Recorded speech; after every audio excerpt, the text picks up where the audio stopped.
Então, boa noite a todos. Nós já começamos, então, a gravação. Eu gostaria de passar a palavra para o professor Aramis de Barros, que vai, então, nos trazer uma palestra sobre fé cristã e política. Com a palavra, Aramis, por favor. Eu pediria a todos que desliguem os seus microfones para termos um pouquinho mais de... Não temos nenhum problema de microfonia, etc. Tá? Em frente, Aramis. Obrigadão. Bom, muito obrigado a todos vocês, obrigado aí pela presença, né, por estarmos juntos mais uma vez. Nós estamos fazendo hoje a conclusão daquele tempo que nós iniciamos, acho que 3 semanas, né, falando sobre a primeira parte desse tema, política e fé cristã, e eu gostaria de retomar do ponto onde eu parei, que nós estávamos fazendo ali uma revisão de alguns exemplos históricos, onde a participação cristã em questões sociais, né, em questões de impacto político, haviam sido discutidas aqui, haviam sido apresentadas. Eu mostrei para vocês alguns exemplos do passado, mostrei para vocês o exemplo da igreja primitiva e, por exemplo, da colonização dos Estados Unidos, né? E eu queria terminar com mais esses 3 exemplos, fazer isso de forma rápida para a gente retomar para essa segunda parte, né? E dentro desses exemplos maiores da participação de impacto cristã na política de forma geral, eu queria resgatar o caso da luta abolicionista, né? E quando a gente fala de luta abolicionista, nós estamos falando de uma nação que era a senhora dos mares aí no século XVIII, XIX, né? Que era o Reino Unido, né? A Inglaterra e a coroa britânica de forma geral, né? E aí, vocês sabem que a escravidão foi uma mancha também, né? Também dentro do Ocidente, mas, na verdade, a escravidão manchou todas as civilizações em todos os tempos, né? Costuma-se acusar bastante o Ocidente hoje da escravidão, mas ela está presente em todas as civilizações que você possa imaginar, né? E quem estava lutando contra ela era justamente gente dentro do Ocidente que não a suportava, né? E dentre esses estavam muitos cristãos, né? Só que nem todos tinham uma voz, digamos assim, uma voz presente nos meios mais altos, né, da sociedade. Um desses caras, um indivíduo que se converteu, né, que teve uma vida muito conturbada, foi o William Wilberforce, um inglês, e que teve uma carreira política, e ele se sentiu chamado por Deus para atuar em direção à abolição da escravidão, né? Que era uma tarefa muito difícil, porque envolvia interesses financeiros muito grandes, né? Tanto da elite europeia, como da elite nas Américas, como numa elite africana, não se esqueçam disso, tá? Não se esqueçam que elites africanas estavam interessadas. Quem ia pegar o negro lá no interior da África não era o branco, né? Então, isso é um outro tabu que tem hoje, né, para se falar, para se mencionar quando a gente fala de escravidão. Mas, enfim, ele começou uma luta muito difícil como cristão, se sentindo chamado por Deus, e se envolveu em muitas organizações de cunho político e social, de cunho filantrópico, né, com visão missionária. Ele é um cara que teve contato com outras pessoas que também tinham tido uma experiência de conversão e que passaram a repudiar o tráfico negreiro, né? Um desses caras, talvez você se lembre do nome dele, pelo menos pelo hino que ele escreveu, um cara chamado John Newton. John Newton escreveu Amazing Grace. Qual é o crente que não conhece Amazing Grace, né? Então, esse cara, John Newton, foi um sujeito muito ímpio mesmo, né? Chegou a ser expulso da Marinha, foi trabalhar com tráfico negreiro, viu muitas barbaridades, mas ele se converteu, né? E se converteu, depois se transformou num pregador da igreja anglicana, e ele escreveu, né, em forma de poesia primeiro, depois isso foi transformado em música, né? Esse hino maravilhoso, que foi a experiência dele de toda a sua vida, né? Pois bem, William Wilberforce conhecia, sabia do testemunho de John Newton, né? E assim como outros indivíduos, inclusive não só anglicanos, mas metodistas também, né? Do recém-iniciado movimento metodista, que estavam empenhados nisso. Então, veja que depois de 20 anos, né, de trabalho, de pregação, de influência e de ajuda de outros grupos poderosos também, formadores de opinião lá na Inglaterra, como, por exemplo, o Clapham Sect, que era um grupo de cristãos, mas era um grupo de pessoal de elite, que tinha muita influência política. Eles compraram a causa, né? E depois de 20 anos de luta política no parlamento, em 1807, aliás, ano da morte de John Newton, tá? Curiosamente, né? 1807 é o ano da morte de John Newton, esse cara que influenciou bastante o William Wilberforce contra a escravidão, né? Foi aprovada na Inglaterra, então, a lei de supressão do comércio, do tráfico de escravos, tá? Foi abolida e a Inglaterra passou a patrulhar os mares, né? Em busca de navios negreiros. Eu até queria recomendar para vocês um filme, se vocês puderem, né? Vocês seguramente vão encontrar com facilidade aí na internet, chamado Amistad. Esse filme é do Spielberg. Ele mostra essa situação, né? Numa história real. E ali também você vai ver o repúdio que os cristãos tinham, nesse caso na América, né? Daquela época, contra a escravidão, tá? Então, esse filme Amistad, de Steven Spielberg, é recomendável para vocês enxergarem um pouco desse quadro aqui, tá? Muito bem, isso foi em 1807, a luta dele deu esse fruto, tá? E em 1833, ano da morte dele mesmo, o Wilberforce, tá? 3 dias antes da morte dele, quer dizer, ele teve a felicidade de ver, né, o fruto do trabalho dele, foi aprovado no parlamento a Slave Abolition Act, ou seja, lei de abolição total da escravidão em todas as colônias britânicas, tá? Lembre-se que em 1833 nós estamos a 56 anos da Lei Áurea, hein? 56 anos ainda demoraria para que aqui no Brasil a gente conseguisse alcançar essa vitória contra esse trato desumano, né? O que motivou William Wilberforce e o que gerou, né, como fruto dessa influência dele? O que motivou foi essa perspectiva bíblica cristã da dignidade, da sacralidade da vida humana, né? Então, um escravo, aquele indivíduo que estava lá, era um ser humano, né? Assim como havia acontecido na igreja primitiva, né? Os cristãos primitivos entendiam que o escravo também era um ser humano, feito à imagem e semelhança de Deus, não poderia ser submetido a esse tipo de coisa, tá? E essa ideia da dignidade e da sacralidade da vida humana, tá? E da igualdade de todos diante da lei, igualdade diante da lei, tá, gente? Não é igualdade econômica, é igualdade diante da lei, né? Essas são as bases das sociedades livres ocidentais hoje, né? Que infelizmente estão sendo subvertidas, como vocês veem, né? Muito bem. Outro exemplo de participação cristã determinante na luta política, né, que teve um impacto histórico muito grande, foi, por exemplo, o enfrentamento ao nazismo, tá, ao nacionalsocialismo.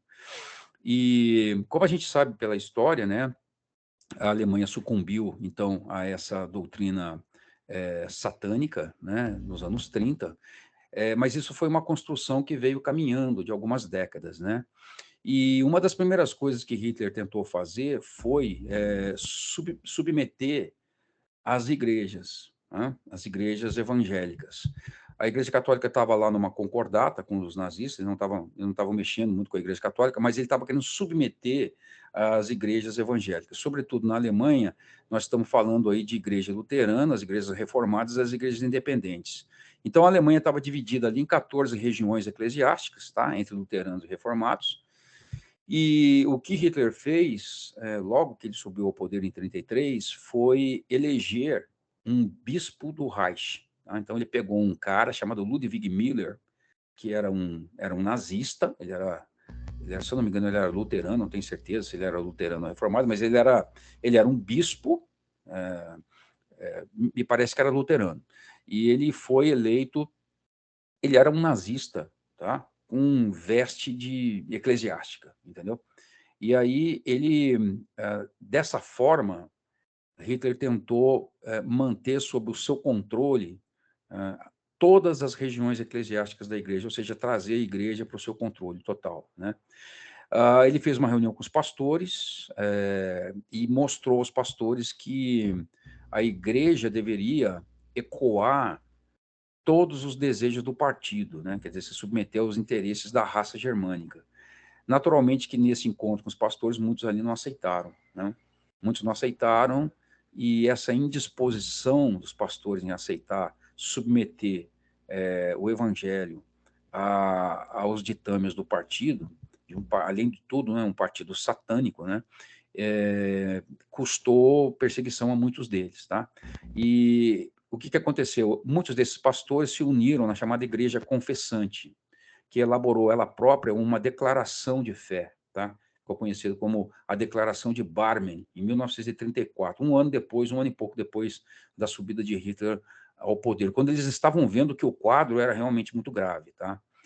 E essa igreja confessante teve um hall de membros ali, de líderes, de pastores e missionários, né, professores e teólogos e tal, razoavelmente grande, aí, por volta de 6.000 pastores, que se envolveram na resistência, tá? Na resistência à subida ou ao controle total da Alemanha, né? Inclusive da igreja, pelos nazistas.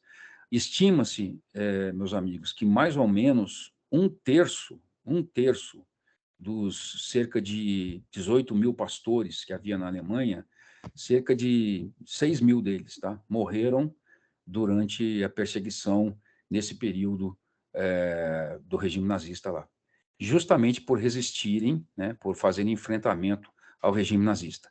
Eu tenho aqui algumas figuras que ficaram emblemáticas, tá, nessa luta. Inclusive, algumas delas que, inicialmente, haviam simpatizado com o regime, né?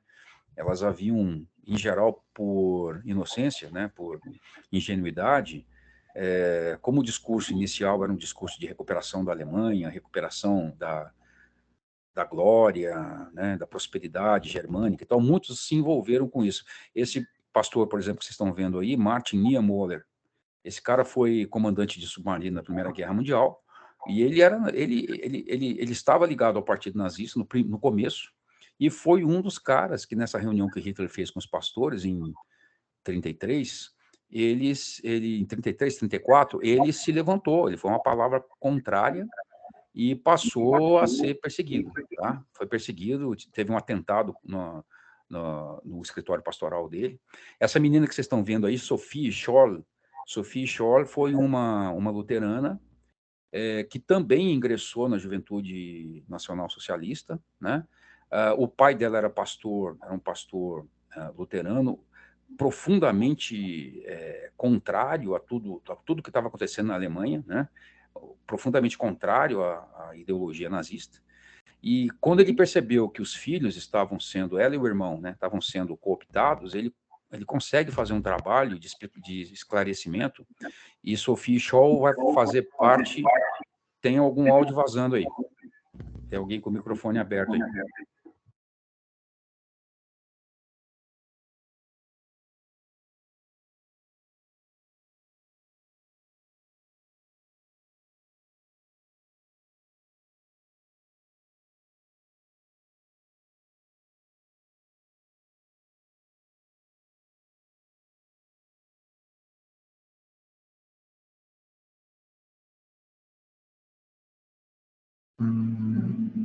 Aramis, tira. Oi, Aramis, você está com o microfone mutado. No Teams, você pode clicar em cima do microfone no Teams. Não Só sei. um pouquinho, deu um probleminha. Agora voltou? Voltou? Voltou. Eu não sei aonde mutou. Eu não mutei aqui. Aconteceu alguma coisa, alguma coisa de fora que mudou. Agora está certinho. Toca em frente. Tá certo. Eu não sei onde cortou meu áudio. Foi Você nessa tela aqui. falando da Sophie Scholl. Na Sophie Scholl. Tá, ok. Eu estava explicando para vocês que essa garota, né, uma garota assim intelectualmente espetacular, né? Sophie Scholl é uma garota espetacular do ponto de vista da formação intelectual, né? E ela e o irmão faziam parte de uma organização chamada Rosa Branca, tá? E era uma organização antinazista, e eles distribuíam folhetos antinazistas, denunciando os crimes do nazismo, né, e os absurdos nas universidades. Ela cursava medicina na Universidade de Munique, tá? Ela era uma garota nova, mas incrivelmente inteligente, incrivelmente instruída, tá? E ela tinha um namorado, cujo nome eu não me lembro agora, mas esse cara estava servindo, ele serviu no Front Leste, né, na frente leste, onde as maiores barbaridades, né, que o homem já cometeu em guerras foram feitas, né, no front russo, tá? E esse cara começou a contar para ela o que estava acontecendo, assim, eles ficaram completamente horrorizados, né, com as coisas que estavam sendo feitas lá, e eles intensificaram, então, a propaganda antinazista, até que ela foi capturada numa dessas distribuições de folheto na Universidade de Munique. Ela foi interrogada, tá, pela Gestapo, foi presa lá e foi guilhotinada, junto com o irmão e todos os outros membros dessa resistência, tá? Mas dizem que ela deu um show na entrevista, assim, ela deu um nó na cabeça dos caras da Gestapo, ela era uma menina muito inteligente. Hoje ela foi finalmente reconhecida, tá? No Museu da Resistência na Alemanha, era uma cristã, tá? Era uma menina devota, e ela, em grande parte, recebeu a influência para lutar contra os nazistas, ou contra o que estava acontecendo lá, quer dizer, colocar a fé dela em prática, por causa da pregação desse bispo que se tornou cardeal católico, Graf von Galen, que era bispo de Münster, na Alemanha, tá? Então, Graf von Galen estava fazendo uma pregação fortíssima na Catedral de Münster contra as atrocidades nazistas, tá? Sobretudo, estava começando já aquele projeto, se não me engano, era T4, projeto T4, que era um projeto ultra secreto, de simplesmente liquidar com os retardados, né? Liquidar com as pessoas que tinham deformidades psíquicas ou físicas, né? Escondido, né? Isso era feito em laboratórios com consentimento médico, tá? Então, a classe médica, eu digo para vocês, né, sem medo nenhum de exagero, mas a classe médica ainda deve uma desculpa à humanidade, por isso que foi pelo que foi feito na Alemanha nazista, tá? Apesar dos benefícios, né, da classe médica e tudo mais, que a gente respeita pra caramba, mas a classe médica teria que fazer um reconhecimento, porque foi, de todos os profissionais liberais na Alemanha, foi a que teve a maior representatividade no Partido Nacional Socialista, tá? E responsável direto por vários dos crimes de guerra lá. Tanto que Nuremberg abriu um capítulo só para julgar os crimes médicos, né? Então, o Graf von Galen, isso aí foi a igreja, né? Foi a igreja que denunciou isso, tá, gente? Igreja que denunciou isso. Esses crimes que estavam sendo feitos em nome da ciência, porque o nazismo foi um regime tecnocrático, tá? Que usou a ciência para destruir a humanidade, né? E, bom, além desse famoso Leão de Münster, que foi o bispo e cardeal Graf von Galen, nós temos uma figura famosa, né? Pelo menos no meio cristão, inclusive entre os católicos também, que é o pastor Dietrich Bonhoeffer. Esse cara aqui tem obras sobre ele, tem livro em português, tá? Eu acho que é com mais de 1000 páginas sobre a biografia dele. Esse cara realmente foi assim um teólogo fantástico, um teólogo luterano, pastoreou igrejas em Londres, foi estudar nos Estados Unidos, foi muito bem recebido pelos cristãos americanos. Ele pregou entre os negros num período em que ainda havia racismo no sul dos Estados Unidos. Foi um cara muito querido, muito bem preparado, uma teologia fantástica, tá? E esse cara tinha tudo para ficar nos Estados Unidos, assistir a guerra de longe, protegido, quis voltar para a Alemanha para empenhar a fé dele contra aquelas barbaridades que estavam sendo feitas lá. Ele, com a igreja confessante, tá? Ele vai começar um trabalho de formação acadêmica com vários cristãos num seminário itinerante, tá? Um seminário que não podia estar funcionando, um seminário que se a Gestapo descobrisse ia fechar e prender todo mundo. ele começou a ensinar num seminário chamado Finkelwalde, e ele treinou o pessoal justamente para fazer frente àquela coisa maligna que estava ocorrendo na Alemanha, tá? Ele foi preso, ele, na verdade, através de contatos pessoais, ele chegou a trabalhar para um serviço de inteligência como infiltrado, tá? Ele trabalhou no serviço de inteligência que era Abwehr, e ali ele estava sabendo de todos os movimentos que estavam sendo feitos em relação aos judeus, todas aquelas barbaridades, as matanças, até que naquele plano, naquela chamada Operação Valquíria, que tentou matar Hitler, o pessoal aí deve conhecer pelo filme até, né? Aquilo foi um caso verídico, tá, gente? Eles executaram mais de 2.000 pessoas, os nazistas executaram mais de 2.000 pessoas depois daquele atentado, né?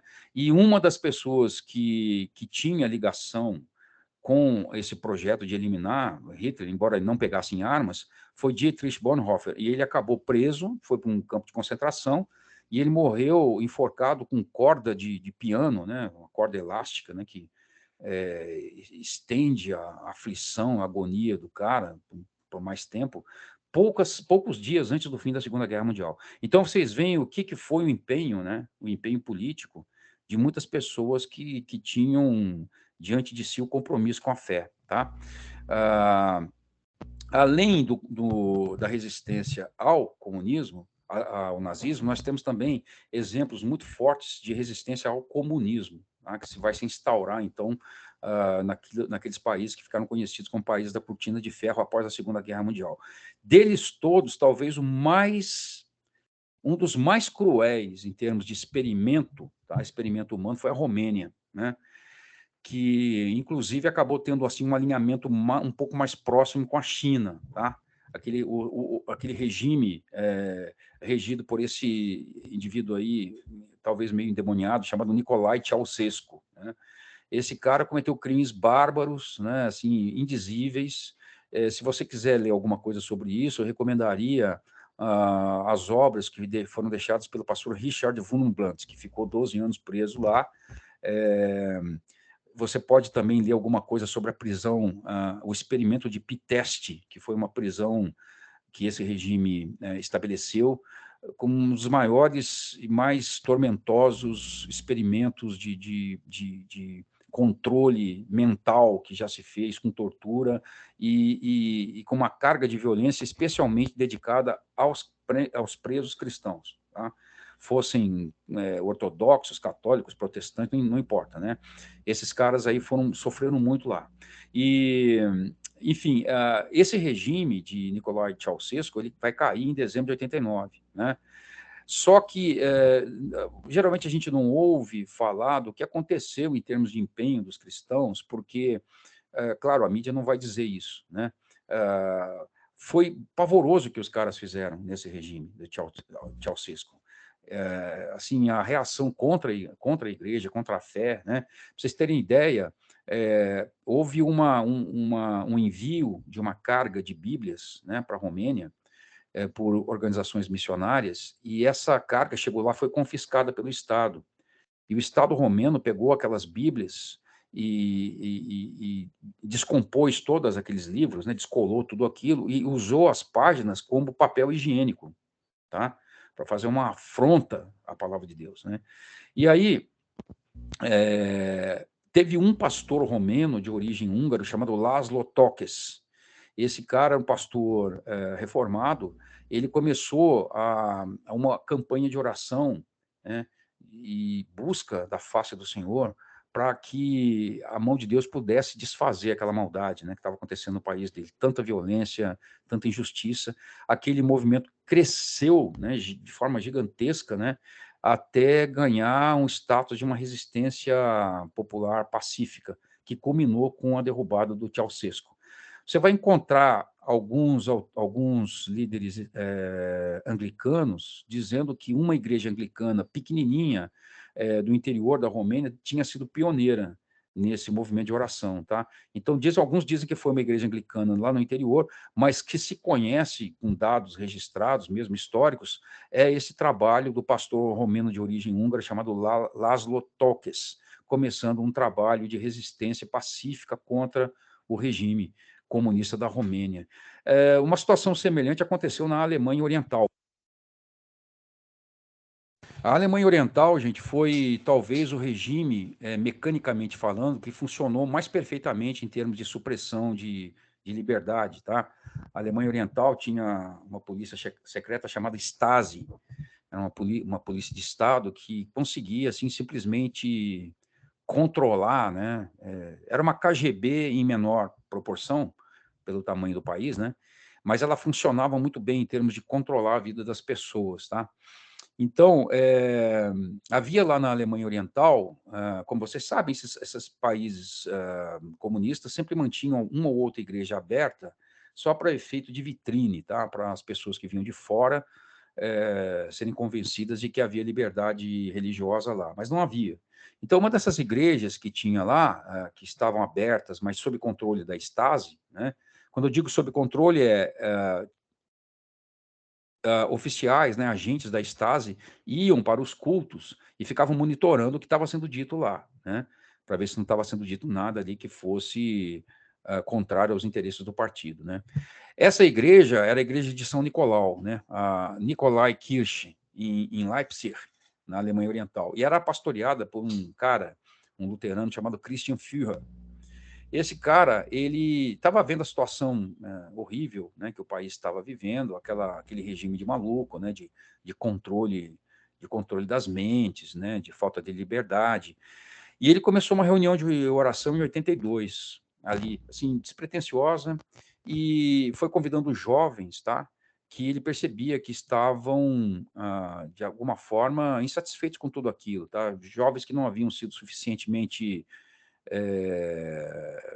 lavados cerebralmente, né, para o regime. Então, pessoas que tinham sofrido perdas, né.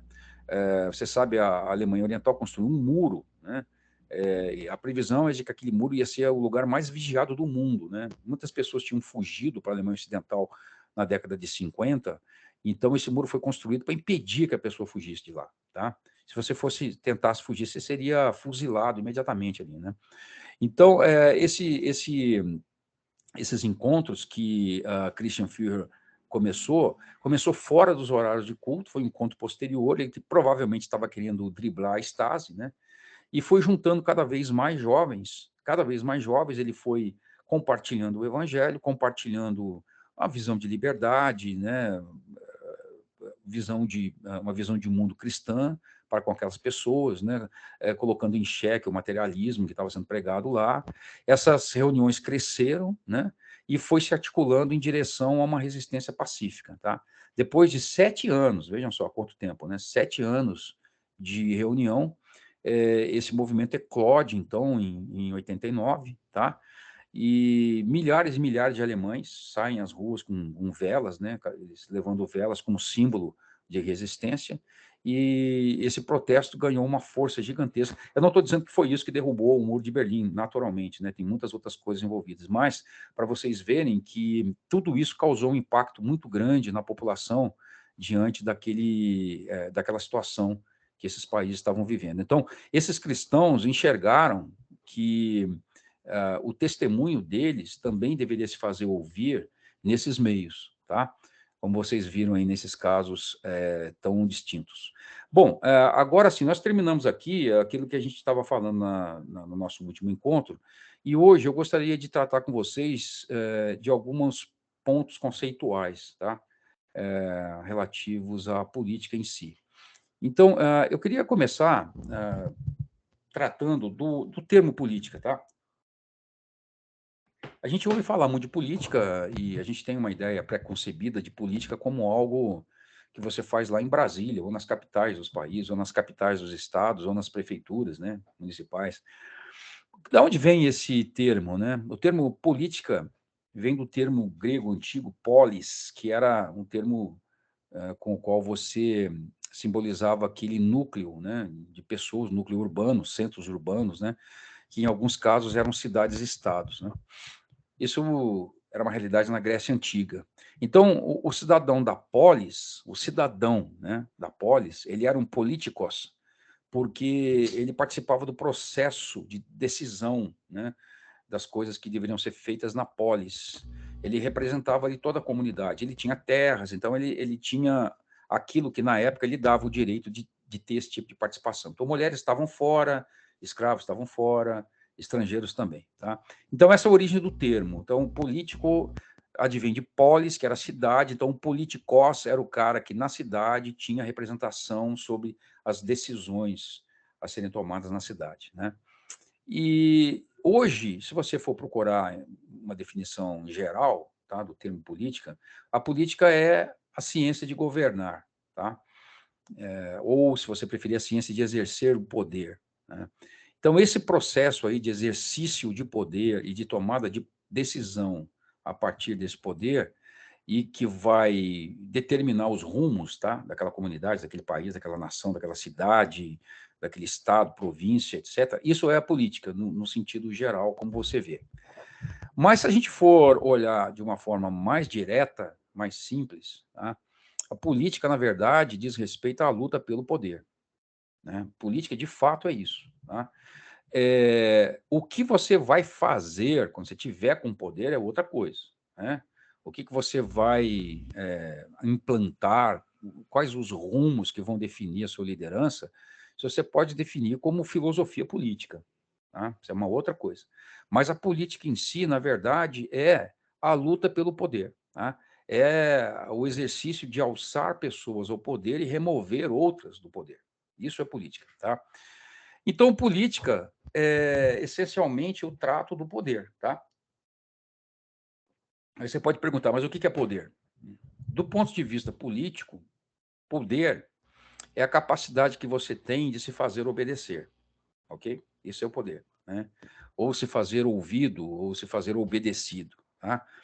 E esse exercício do poder, né, de se fazer obedecer, ele depende muito da sua ação em termos de, por exemplo, congregar meios para fazer isso, tá? Meios para exercer esse poder.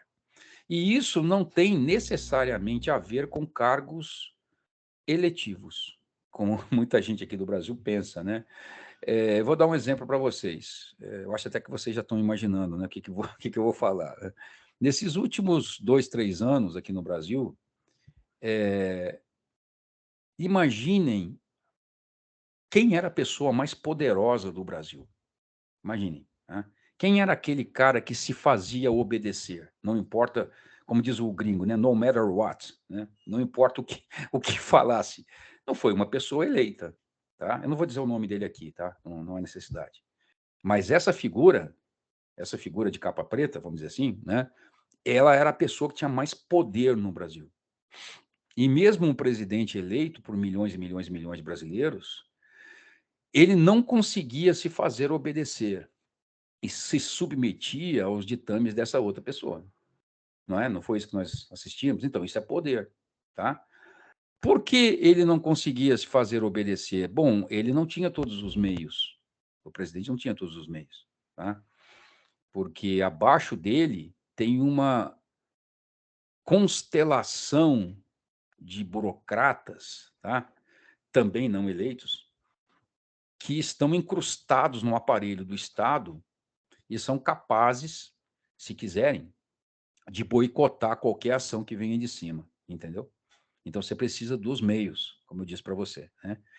Então ter poder, de forma geral, é ser obedecido, se fazer obedecer, tá? Não é a capacidade de você emitir ordens formais, né? Não é isso. Poder é a capacidade de você se fazer obedecer, tá? Então, diante desse quadro, a gente pode ver que política partidária é apenas uma parte de todo esse jogo complexo, porque essa figura de capa preta a que eu me referi, ele não era candidato a nada, ele não foi eleito por ninguém, né? Ele era um agente do Estado que alçou o poder pela via da maquinação política de bastidores, né? Entendeu? Então, você percebe que esse assunto é bastante complexo, né? Então, muitas pessoas cobravam, por exemplo, do presidente ações, principalmente o pessoal mais à direita e conservador, e questionar por que ele não fazia, né? Porque ele não tinha meios de fazer, né? Meios políticos. Ele fez uma prospecção boa de meios políticos? Não, aí eu não sei. Aí é uma outra discussão. Ele poderia ter prospectado esses meios, aí pode ser. Mas, de fato, na situação como estava, ele não tinha totalmente esses meios, tá? Vejam o caso, por exemplo, do Trump nos Estados Unidos, né? Vejam o que ele está sendo submetido agora, né? Você percebe que tem agentes políticos que têm meios de ação tão poderosos que são capazes de arrastá-lo para um tribunal, sem que ele tenha feito nada que justifique isso, né? Então, o poder, do ponto de vista político, ele é tal que, em sua última instância, tá? Ele, uma vez cristalizado, tá? Esse poder, ele é o poder das armas. Ele se garante, em última instância, pelo poder das armas, tá? Sendo que o poder do Estado, por exemplo, lhe confere o uso legítimo da força, se necessário, como você sabe, né? É o poder de matar, tá? Então, a última instância do poder político é o poder de matar. Se você, por exemplo, desafia a lei, né? Você sai na rua, por exemplo, uma faca, querendo ameaçar todo mundo, né? Querendo subverter a ordem, ameaçando as pessoas, ameaçando de matar as pessoas. Aí os agentes do Estado chegam até você e dão uma ordem de rendição, e você os desafia, o poder que está por trás desses indivíduos é o poder de matar você, né? Isso é o que a gente chama de uso legítimo da força, tá? Então, quando a gente fala em política, nós precisamos entender que esse processo político ele se dá por meio de 4 elementos básicos, tá? São os agentes políticos, aqueles que estão agindo, as intenções que eles têm, os meios que eles conquistaram e as decisões que eles vão ter que tomar, tá? Então, agentes, intenções, meios e decisões. Isso aí é o que forma, em geral, todo esse processo político, tá? Vale a pena lembrar a você o seguinte: a política é algo inevitável, né? Não há vácuo de poder na política. Não há vácuo. Se alguém é alijado do poder, tá? Se alguém é afastado, outro alguém vai tomar aquele lugar. Não existe vácuo de poder. E haverá sempre na nossa sociedade a necessidade de tomada de decisão em uma série de coisas, tá? Então, a política, gente, ela tem relação direta com muitas coisas que nos interessam, mesmo como cristãos, tá? Vivendo aqui debaixo do sol, né? A liberdade, justiça, né? A liberdade de expressão, por exemplo, liberdade de religião, propriedade, tudo isso, tá? Então, eu deixei esse quadro aqui para você fixar bem que a política é um processo que envolve esses elementos aí: agentes, tá? Intenções, meios e decisões. Isso aí faz parte do processo político.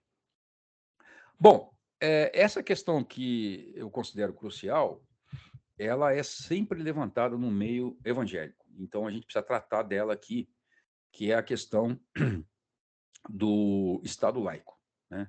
Porque isso é comum demais você ouvir o crente dizer assim: bom, a gente não pode se envolver com política, porque a gente não pode levar a nossa fé para o espaço público, porque nós vivemos num Estado laico, né?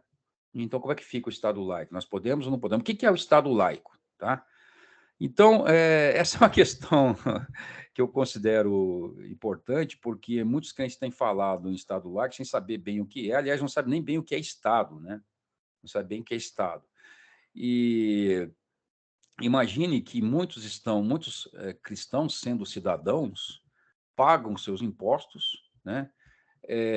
Têm na cosmovisão cristã a estrutura fundacional da sociedade que nós vivemos. Entretanto, eles estão assim proibidos ou constrangidos a não trazer a público, ao debate público, elementos que ligam os interesses da sociedade à fé, por exemplo, ou a valores cristãos, tá? Então, você não está, de fato, né, por lei, proibido totalmente de falar do evangelho em público, tá? Mas o que você vê são sutilezas, né, hoje acontecendo. Dificuldades, por exemplo, você fazer um culto público, né, um culto de evangelização na praça. Eu trabalho com uma organização que publica material impresso para evangelização, e a gente já começa a ver, né, chegar até nós várias leis municipais em várias cidades que proíbem, por exemplo, a distribuição de panfletos, tá? De forma geral. E isso sempre é dito que decorre de outras preocupações ambientais, para não sujar a cidade, etc. Mas a gente já está meio escolado nessa história, a gente já sabe muitas vezes a quem esse tipo de lei interessa, né? Então, a ideia de laicidade, de Estado laico que vige no Brasil, ela é basicamente consequência de um modelo francês, tá? Que é um modelo, digamos assim, hostil à fé, hostil à religião, né? Decorrente da experiência revolucionária francesa. Ela não é um modelo, deveria até ter sido, tá? Até se desejou que fosse, mas ela não transpareceu o modelo americano, tá? Que seria um modelo que mais salvaguardaria as liberdades religiosas, né? Então, naquele conceito de Estado laico francês, né, derivado da Revolução, a religião sempre é alinhada, sempre é associada a tudo aquilo que teve um viés de opressão social, tá? É assim que ficou meio na digital desse processo, né? Isso respingou aqui no Brasil, vocês vão ver que isso acabou respingando na República aqui, né? Então, esse modelo que a gente vê aqui no Brasil, ele sempre, de certa forma, traz um certo constrangimento do cristão de debater assuntos de interesse público, tá? Vamos citar um caso aqui. Pegar um caso típico aqui, vamos supor, aborto, tá? Aborto é um caso de interesse público, né? Quando um sujeito vem e traz algum argumento que possa parecer de viés religioso, ele já é banido da esfera pública, porque vão dizer, não, nós vivemos num Estado laico, né? E aí essa opinião é uma opinião religiosa, não cabe aqui, né? Já começa assim. Então, existe esse viés. E é interessante que muitos cristãos compraram esse viés. Muitos evangélicos aceitaram esse viés. E eles se calaram, né? Outra coisa também que você pode perceber é o seguinte, a própria linha que você vê, né, nas universidades, tá? Então, nas universidades, você não vai ver debate de certos assuntos, porque eles são imediatamente identificados como assuntos de viés religioso, né? Vamos supor assim, tem uma universidade aqui, ensina-se a teoria da evolução. Então, note, é uma teoria, tá? Teoria da evolução. Ela é ensinada com ponto pacífico, tá? E o criacionismo não pode ser ensinado também como teoria? Aí você vai dizer para mim, não, mas isso é religioso. Não, não é. Tem muitos criacionistas que não são ligados a nenhuma religião. Existem institutos internacionais compostos de astrônomos, geólogos, astrofísicos, né, químicos, né, gente de toda sorte de disciplinas na área de exatas, sobretudo, e que não são religiosos, e defendem a teoria criacionista, defendem a teoria do design inteligente. Por exemplo, por que eles não podem falar na universidade? Hã? Por que eles não podem? A universidade é pública. Não, é pública, paga com o meu imposto, com o seu imposto. Você é cristão, eu sou cristão. Nós dois pagamos nosso imposto do nosso dinheiro à universidade. Por que ela não pode ser? Ela não é plural? As pessoas não estão dizendo que a universidade é plural. Não, não é plural. Ela não é plural. Porque esse conceito deturpado da laicidade, que é, na verdade, um laicismo, tomou conta desses centros do saber. E não cabe mais essa discussão, entendeu? Só cabe caixinhas fechadas lá dentro. Vocês entendem? Por que, por exemplo, que uma visão de prevalência da biologia contra a ideologia de gênero, tá? Não é ensinado.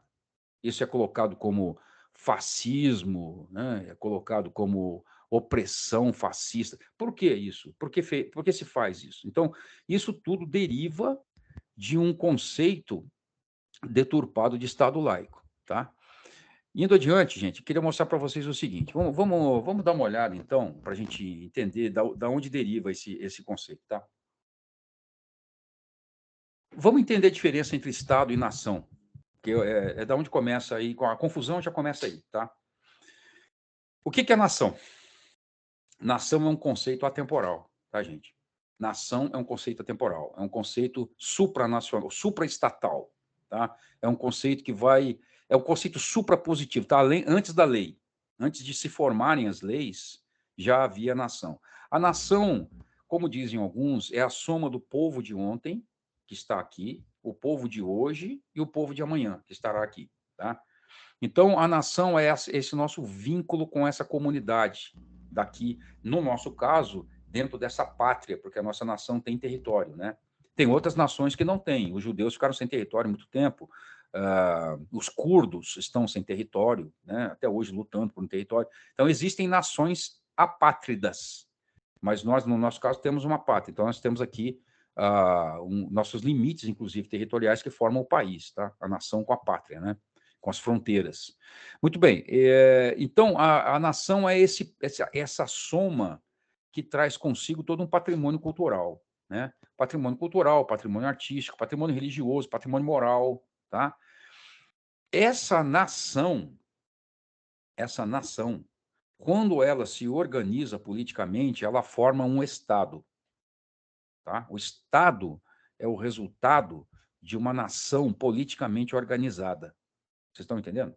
Presta atenção, porque nós temos uma escala aqui de origem e de derivações. Tá? Então, o Estado é o resultado de uma nação que, em si mesma, já tem um patrimônio todo cultural, artístico, moral, religioso, etc., que forma esse Estado, tá?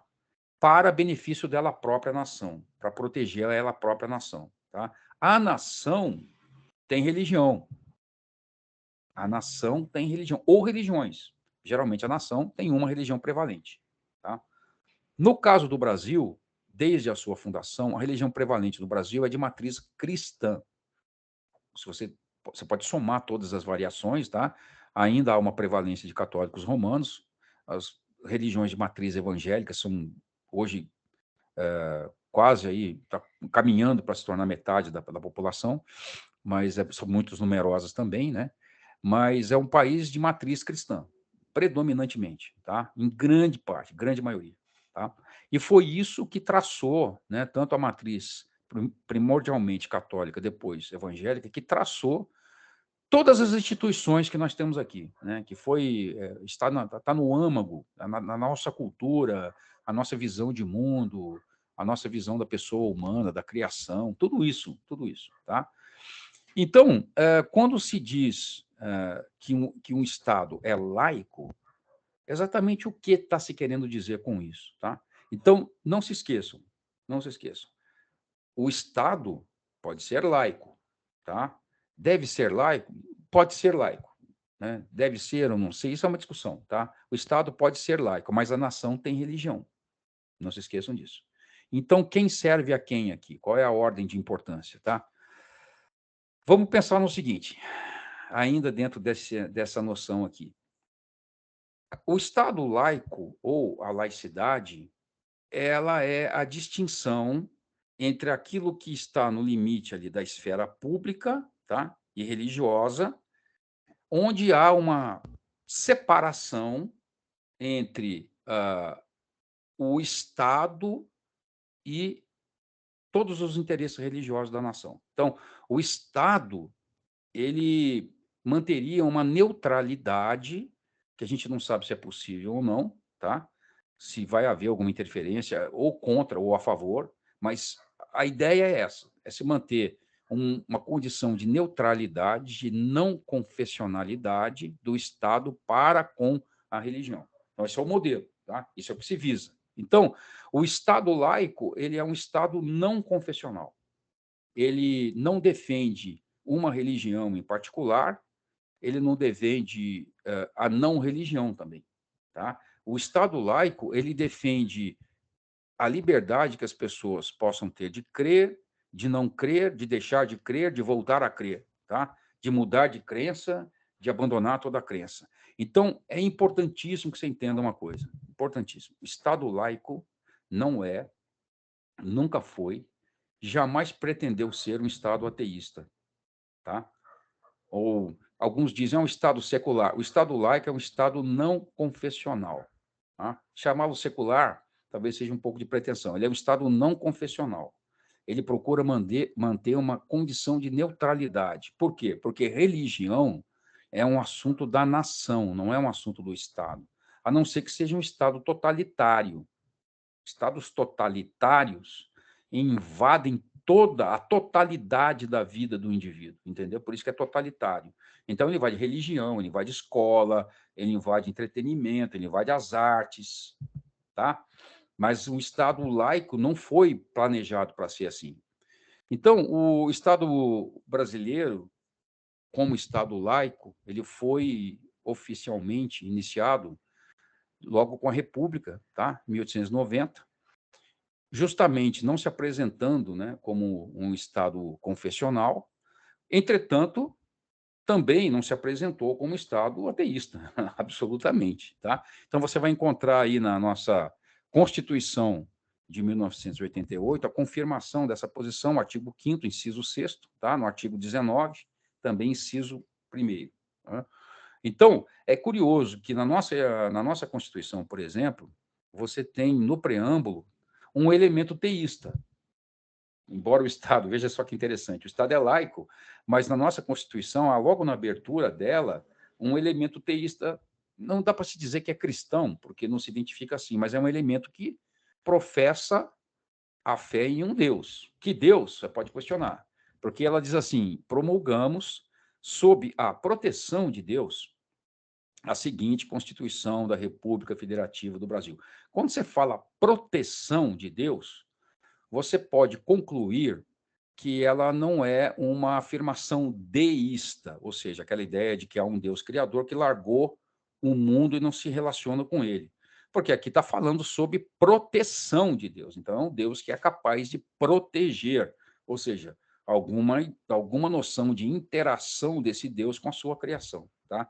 Isso está presente na nossa Constituição, apesar dela se identificar, a própria República se identificar como ah, um elemento do Estado laico. Tá? Mas você vai dizer assim, bom, mas nós temos a separação igreja-estado, né? Nós temos a separação igreja-estado, mas deixa eu mostrar para você, nesse slide aí, você vê uma linha dividindo o Estado, né, aquele ente que é formado pela organização política da nação, a separação do Estado da nação, tá?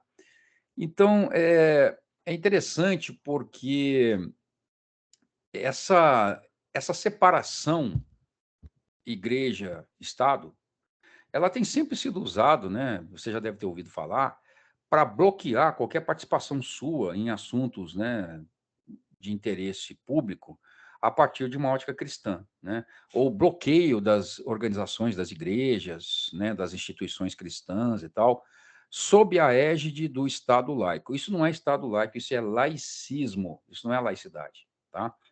Laicidade é Estado laico, laicismo é a tentativa de você implementar um Estado secular, um Estado ateísta, tá? Então, o laicismo, ele destrói as bases daquilo que se pretendia fazer com a laicidade, que era uma neutralidade, tá? E se tenta impor algum tipo de secularização, tá? Ou algum tipo de ateísmo sobre a sociedade, através de medidas que vão empurrando cada vez mais a prática religiosa e os valores cristãos para a vida íntima, tá? Como é que isso se dá? Bom, nós estamos vendo isso através de um Estado agigantado, quando você tem o aparelhamento ideológico desse Estado. Aí você consegue fazer isso. Lembre-se dos meios de ação que eu falei para você, né? Você vai ter agentes pensando assim, com essas intenções, e ele vai ter os meios de ação, que é um Estado aparelhado. Tá? Como surgiu essa ideia da separação, essa frase que você vê tanta gente usando, né? Separação, igreja e Estado, né? Você vê muito crente falando isso. Eu acho interessante os crentes falando isso e muitos não têm ideia, né, de como é que isso surgiu. Muito bem, vamos tentar ver as origens disso, tá? As origens disso estão ali com o terceiro presidente dos Estados Unidos, Thomas Jefferson, que não era um crente, não era crente. O Thomas Jefferson era um cara meio, estava mais para um deísta, tá? Os pais fundadores americanos foram tanto cristãos quanto deístas, né? Você tinha gente ali que não era membro de sociedade secreta, não tinha relação direta com a fé, tá? Uh, Benjamin Franklin, Thomas Jefferson e outros caras lá, né? Thomas Paine, outros caras ali que estavam ligados a esse momento dos Estados Unidos. Muito bem. Como eu falei para vocês, a ideia do Estado laico, ela estava sendo gestada na formação dos Estados Unidos, porque você tinha ali colônias de peregrinos, né, os chamados pais peregrinos, que esposavam diversos tipos de fé religiosa, dentro da maior parte ali, absolutamente cristãos, tá? Mas você tinha ali, você tinha anglicanos, né? Mais tarde eles iam se tornar episcopais nos Estados Unidos, batistas, depois metodistas, quakers, reformados, tá? Depois vieram algumas levas de católico, formando 3 colônias lá, Maryland, Virgínia e Connecticut, eram colônias formadas por católicos. Mas então você tinha uma pluralidade, tá? Você tinha uma pluralidade e você tinha que dar um senso de unidade a isso no meio de tantas visões plurais. Você pode ver que uma das frases assim que você encontra inclusive nas moedas americanas, é aquela frase latina, né? E pluribus unum, né? São muitos, mas como um só. Qual é o sentido disso? É você dar uma unidade para aquela multiplicidade de colônias com traços religiosos diferentes. Então, era preciso você estabelecer um Estado que respeitasse as diferenças, tá? Esse Estado não podia advogar por nenhuma dessas religiões. Ele ia manter, a proposta inicial é manter uma distância, uma neutralidade e deixar as questões religiosas com a nação, porque a religião pertence à nação e não ao Estado, a não ser que seja uma teocracia, tá? Mas não era esse o interesse americano. Então, gente, o que acontece? Havia uns batistas numa cidadezinha chamada Danbury, que em 1802, no começo da gestão de Thomas Jefferson, eles escreveram uma carta a Thomas Jefferson, porque eles estavam sofrendo ali um tipo de coerção de anglicanos. Eles estavam tendo problema com anglicanos ali, tá? Os batistas. E então estavam preocupados com aquela situação e eles não entendiam bem como é que funcionaria a experiência política americana em relação à liberdade de religião. E aí eles escrevem, a chamada Associação Batista de Danbury escreve uma carta para Thomas Jefferson. Isso é documento, gente, que existe até hoje, tá? Você pode conferir na internet a carta deles, a resposta de Thomas Jefferson. Aí Thomas Jefferson acolhe a preocupação dos batistas de Danbury e responde para os batistas. Tá? E aí ele se refere à primeira emenda americana, dizendo que o Congresso não fará qualquer lei referente ao estabelecimento de religião, ou seja, não vai ter religião oficial nos Estados Unidos. Washington não vai ser a capital religiosa também dos Estados Unidos, não vai ter uma igreja como a anglicana na Inglaterra, não vai ter aquilo lá, a proposta não é essa, né? E aí ele diz que não vai promulgar nenhuma lei que proíba o exercício da religião ou que estabeleça essa como oficial, tá? E aí ele explica por que o Estado não fará isso e por que os crentes lá, os batistas, não precisam se preocupar com isso. Porque existe um muro de separação, note aqui, ó, uma wall of separation, que ele cita, tá? Um muro de separação entre o Estado, eu não sei se vocês estão vendo a setinha minha aqui, ó, entre o Estado e a nação, tá? Essa separação, esse muro de separação, é para proteger a nação do Estado. Vocês estão entendendo? Não é para proteger o Estado da nação, como você ouve hoje aí, na boca de esquerdistas, né? Olha, tem um muro de separação entre religião e Estado, então você não pode se meter nos assuntos de Estado. Não, senhor. O muro de separação, tal como foi concebido por Thomas Jefferson, era para proteger a nação de qualquer interferência de Estado. Vocês estão entendendo? Então, o Estado laico está baseado nisso. E a ideia essa separação, né, igreja e Estado, vem justamente desse episódio. Né? Então, vejam só, algumas questões que são importantes que você deve se lembrar em relação... Aramis, Pois não. desculpa te interromper. A nossa reunião ela está agendada até às 10 horas da noite, né? Mas parece que veio na tela aí alguma coisa na tela do pessoal que está assistindo aqui, no outro equipamento, um aviso, esta reunião terminará em 5 minutos. Bom, Eu estou vendo aqui também. Se acontecer, não era para acontecer, tá? Mas se acontecer, de imediato a gente monta outra e manda o link, tá? Ok. Porque, na realidade, ela está agendada até às 10 horas, né? Tá certo. Mas, como a gente é meio marinheiro de primeira viagem no Teams, tá Perfeito. bom? É isso aí. Então, eu quero ver se nesses 5 minutos eu pelo menos fecho essa parte aqui, tá? Essa parte antes de entrar no próximo Mas módulo. talvez não caia nada. Vamos Ok, ver. vamos ver. Tá Vamos bom. tocando, então. Tá bom, até Qualquer mais. coisa você me avisa, tá? Bom, questões importantes em relação à tal separação igreja e Estado. Em primeiro lugar, o Estado laico, gente, ele se propõe a manter um estado de neutralidade em relação à religião ou religiões formais. Aí a questão que alguns juristas, estudiosos do direito, da filosofia do direito, etc., levantam é o seguinte: como é que você vai impedir a relação do cidadão com a transcendência, a relação do cidadão com a espiritualidade? Esse cidadão que está pagando imposto, tá? Ou que às vezes até mesmo faz parte do Estado, ou é um agente político, não necessariamente de política partidária, tá? Mas é um cara de decisões importantes na sociedade. Como é que você priva esse cara das opiniões dele, que tenham relações com a transcendência e a espiritualidade, daquilo que ele faz politicamente? Como é que você faz isso? Tá? É por isso que alguns acham que a ideia do Estado laico ela apela um pouco à utopia. Né? Ela é bem intencionada, mas apela, de alguma forma, a uma situação meio utópica. Tá?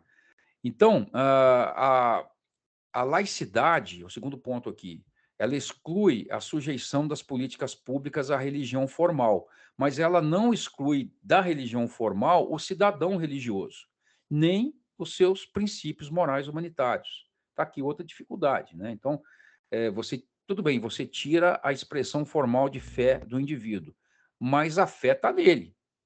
Né? A fé continua presente nele. Então, ele não vai separar a vida dele, religiosa, ou a fé dele, de outras decisões que ele toma, da vida dele. Não é possível fazer isso.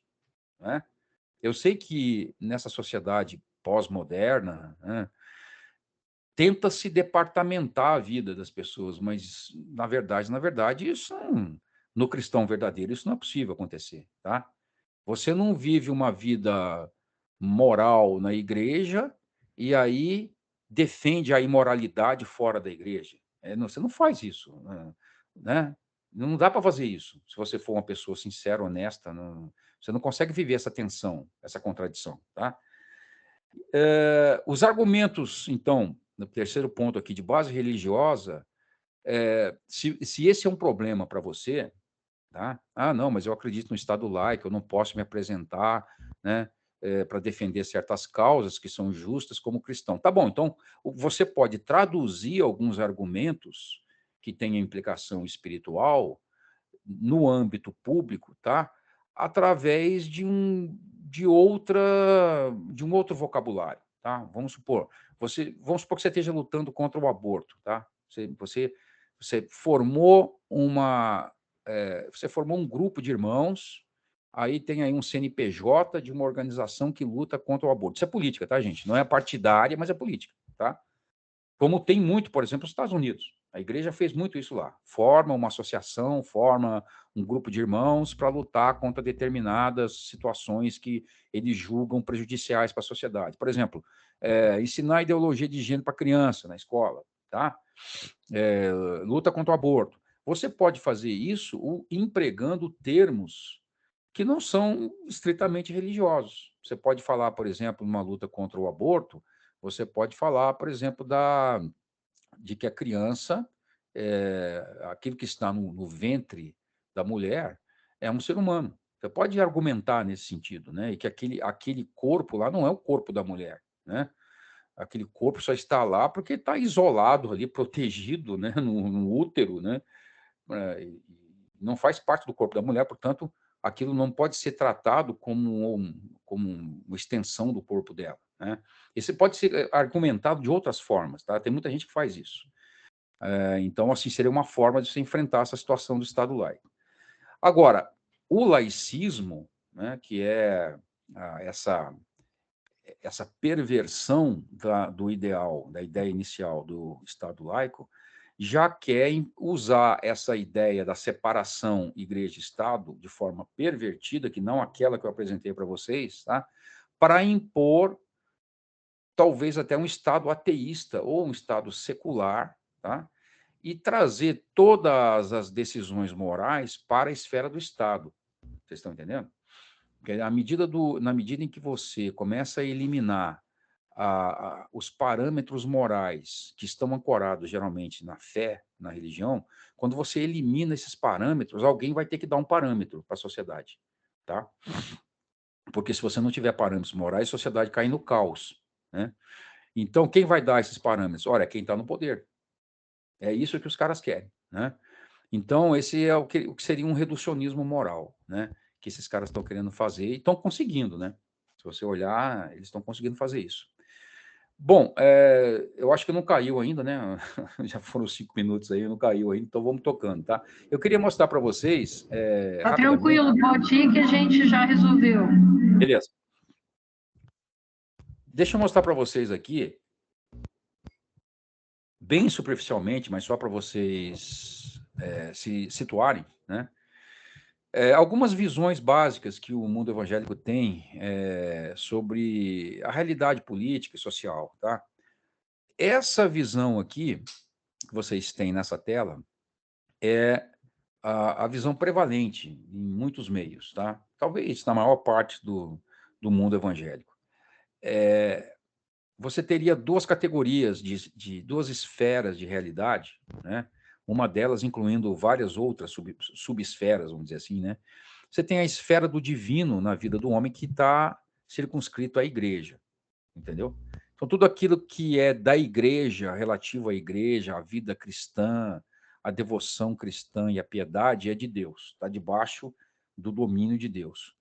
Então, essa linha divisória divide o sagrado, que é a igreja, do profano, que é tudo mais. Né? Tudo mais é profano. Então, Estado, né, relações políticas, relações de poder, ensino, né, a escola, as artes e o entretenimento, as relações de trabalho, tudo mais é profano. Então, Deus não tem interesse nessas outras coisas, Deus só tem interesse na igreja, nas missões, na pregação de domingo, na escola dominical, né? E tudo mais é profano e é simplesmente tolerado. Por quê? Porque o resto é mundo, e mundo está debaixo do controle de Satanás. Entendeu? Então, essa aqui é a visão que geralmente se tem. Você perguntar para os crentes, olha, boa parte deles vai demonstrar essa visão aqui. Não, o mundo jaz no maligno, o anticristo vai se manifestar, então não há o que fazer, é só esperar Jesus voltar, entendeu? Fica na igreja lá, fecha as portas e espera Jesus voltar, porque não há outra saída, não há outra razão por que viver, né? Para o cristão de viés reformado, em geral, tá? Pelo menos os tradicionais, importando uma visão política que foi sendo construída desde Calvino, passando aí por holandeses reformados como Abraham Kuyper, Herman, como é que se chama o sobrenome dele? Me fugiu aqui o sobrenome dele. Tem um sobrenome meio complexo. Esses caras construíram essa ideia de soberania das esferas, tá? Como é que é essa visão, né? Essa visão aqui é bastante interessante, né? Uma visão... Eu não estou nem pregando uma nem outra, tá, gente? Eu estou expondo para vocês as diferenças, né? Essa visão da teoria das esferas diz o seguinte: Deus é soberano e para que o mundo pudesse existir sem que o mal acabasse com tudo, né? Deus dividiu a existência aqui, a nossa existência nessa realidade, estabelecendo esferas soberanas, tá? Essas esferas de poder, essas esferas soberanas, elas são independentes, são soberanas, mas não são autônomas, tá? São soberanas, mas não autônomas, porque elas respondem àquele que é o soberano de todas elas, que é Deus, tá?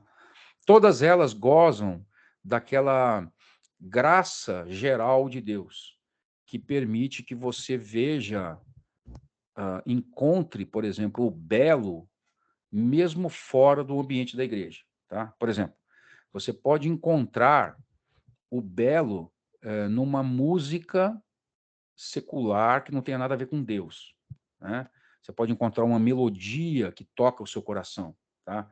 Uma melodia que te enleva. O que é aquilo? Então, dentro dessa teoria, aquilo é a esfera das artes, tá? E do entretenimento. Ela é uma esfera soberana, deveria ser, tá? Uma esfera soberana, e ali também ela reflete, de alguma forma, alguns elementos dessa graça geral de Deus, tá? Então, todas essas esferas que estão aqui, que você vê no gráfico, elas não deveriam, não há escala, não há hierarquia entre elas, tá? Então, você não poderia ter, por exemplo, a esfera do Estado dominando sobre as demais esferas, entendeu? Como está acontecendo hoje, né? Você não poderia ter qualquer outra esfera em escala de importância sobre as outras. Todas elas têm a sua própria importância e todas elas deveriam ser, na concepção desses indivíduos, salgadas por homens tementes a Deus, tá? Então, não é a igreja que vai controlar as outras esferas. Todas as esferas, dentro da sociedade que se buscava, né, que os indivíduos que conceberam esse formato, eram esferas que foram influenciadas por homens tementes a Deus, seja no Estado, seja na educação, seja na própria família, com pai, mãe, né, seguindo ditames bíblicos para a família, né, seja as artes, né, que iriam buscar o belo, o bem, para demonstrar a glória de Deus, refletir a glória de Deus, o trabalho, por exemplo, para a glória de Deus, como os pais peregrinos americanos fizeram, né? Trabalhavam para a glória de Deus. Tá? Agora, qual é a visão que se tem hoje, e que, inclusive, gente, né, diga-se de passagem, é a visão esposada por muitos crentes, muitos católicos, muitos evangélicos, tá? Que é a visão do Estado babá, né? O Estado que, se você fosse considerar esferas, né, ele seria a esfera maior, tá? Então, toda a autoridade deriva não de Deus para as esferas, mas deriva do Estado, né? Então, o Estado controla a escola, o Estado interfere na igreja, o Estado interfere inclusive, redesenha, tá, a família, o Estado controla as artes, por isso você vê a importância que o Ministério da Cultura tem hoje, por exemplo. O Ministério da Cultura é sagrado hoje para os caras que pensam assim, entendeu? Você pode tocar em qualquer coisa, mas o Ministério da Cultura você não toca, tá? Porque aqui você vai formar o imaginário das pessoas, entendeu? Com as artes, né? E controla o trabalho, né? As relações de trabalho. Então, o Estado é a fonte primária de poder, a fonte primária de direitos. O Estado é o tutor do cidadão, regulador, educador, investidor, controlador, agente moralizador, inclusive na área sexual, tá? Gerenciador, administrador da riqueza da nação. Essa visão que está aqui, gente, é a visão, infelizmente, de muitos crentes, tá? A ideia de que você substituiu Deus por um outro ente, o Estado, tá? É triste, mas é verdade. É uma realidade que nós estamos vivendo hoje. Como que ela vai ser impactada, eu não sei, né? Mas uma mudança de paradigma dentro da igreja, com os crentes dentro da igreja, seria muito importante, tá? Muito importante para você poder resistir a essa visão aqui. Eu estava hoje, só a título de curiosidade, eu estava hoje indo comprar alguns cereais nessas casas que vendem cereais a granel. Eu sou cliente de uma delas aqui em Toledo, e estava um movimento muito grande lá, e só tinha 2 pessoas, 2 das proprietárias atendendo, né? E depois que tranquilizou um pouco mais, eu falei com elas assim, brincando: "Poxa, tá bom o movimento aqui hoje, hein? Vocês estão bastante atribuladas, né?" Aí ela olhou para mim assim com uma cara meio de cansada, perguntando assim: "Você não conhece ninguém que queira trabalhar?" Você não conhece ninguém que queira um emprego, né? E aqui em Toledo é muito engraçado, porque eu vejo várias ofertas de emprego que ficam nos murais de convocação nas lojas por semanas, semanas, e não são atendidas, né? Ofertas de emprego que não são preenchidas. E quando são, as pessoas vão para lá, ficam um pouco, depois vão embora, não querem mais trabalhar. Isso, de certa forma, tem muito a ver com essa visão, porque aqui é uma visão garantista, onde o Estado vai te dar coisas, entendeu? A relação com o dinheiro aqui, nessa visão, ela é diferente. Você vai ser, você tem direitos que o Estado vai te dar, né? Você tem um bolsa, alguma coisa que o Estado vai te dar. Então você não precisa se esforçar tanto para trabalhar. E se você vai trabalhar num lugar que a pessoa cobra performance sua, rendimento, trabalho, obediência ao horário, então essa pessoa é um explorador capitalista, um porco capitalista que quer arrancar o seu couro, entendeu? É assim que as pessoas. Isso já é uma cultura que já se impregnou no Brasil. E tem muito a ver com essa visão que a gente tá tendo aqui nesse gráfico, tá? Eu quero terminar mostrando para vocês rapidamente mesmo, por causa do tempo, tá? 5 razões por que a gente deve se engajar em pautas de interesse da sociedade de forma geral, que a gente chamaria de pautas políticas, né? E que não necessariamente tem a ver com política partidária. Repito, não estou falando de política partidária, tá? Você pode fazer isso aqui de várias formas. Você pode ter um canal na internet, você pode formar uma organização não governamental, né? Que seja verdadeiramente não governamental, que não receba dinheiro por trás, né? Mas uma organização de pessoas preocupadas com tendências sociais, influenciar, pregar, se preparar para debater certos assuntos, tá? Você pode fazer isso. 5 razões para você fazer isso. Primeira delas, a visão de mundo cristã, ela é holística, tá? Ela abrange todas as áreas da vida. Então, o cristão está preocupado, não é apenas com pregação do evangelho, não é apenas com isso. Isso também, isso é primordial, tá?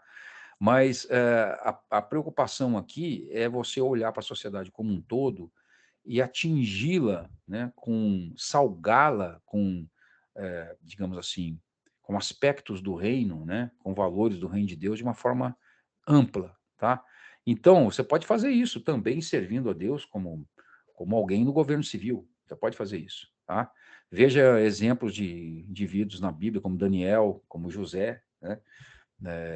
Que, estando em posições de decisão, foram homens, foram líderes, foram estadistas que impulsionaram ali o temor de Deus, a palavra de Deus, as diretrizes espirituais para uma sociedade mais justa, tá? Veja só, Jesus, ele estava envolvido nesse ministério. Eu não gosto muito dessa palavra holística, porque ela está muito ligada a coisas esotéricas, mas, na verdade, holístico significa completo, né? Um todo, tá? Ele estava ali cuidando das pessoas, ele estava alimentando os famintos, ele estava pregando o evangelho, ele estava curando as pessoas, ele estava fazendo várias coisas ali, né?